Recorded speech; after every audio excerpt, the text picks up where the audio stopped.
Hi, Kris Hanna, Mayor of Marion, telling you about the General Council meeting at Marion Council this week.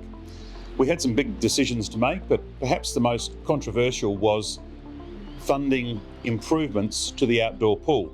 Now, this is a much loved venue in the southwestern suburbs of Adelaide, and we're getting over 150,000 visits per year. And that represents over 50,000 different individuals who are coming sometimes once a year, sometimes 100 times in a season.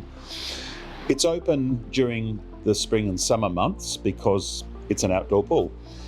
But we have some difficult news to share, and that is that the pool won't be open in the coming season, the 26-27 summer season, because we're doing major renovations to the pump room. You won't notice a lot of the changes. There'll be some changes around the pool, but the main element of work is to the pump room and the piping that comes into the pool, and possibly under the tiles of the pool, which have to be removed to make sure we stop the leaking that's been going on. So a lot of things that are really crucial to the operation of the pool. We want to keep it clean and safe for another 50 years into the future, but we need to spend a lot of money to do it, and it's going to take time. So that's really unfortunate. There won't be a 26-27 season, but it'll be back for 27-28. So watch this space in spring 2027. In other news, positive news for the Cove Netball Club.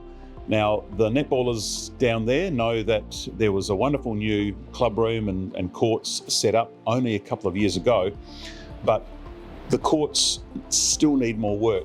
So we've decided to fund courts 1 to 4 resurfacing, and there are courts 5 and 6 which will need some work done, but we reckon they can last another 3 years.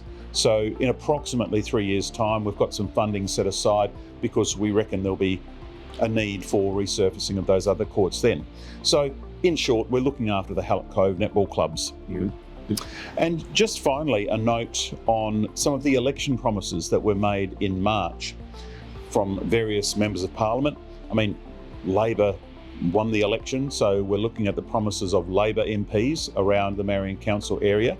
And we're at the moment negotiating and finalising the funding documents which have to take place for proper process and transparency. And once they're all in place, we can actually start work on some of those wonderful promises that the politicians made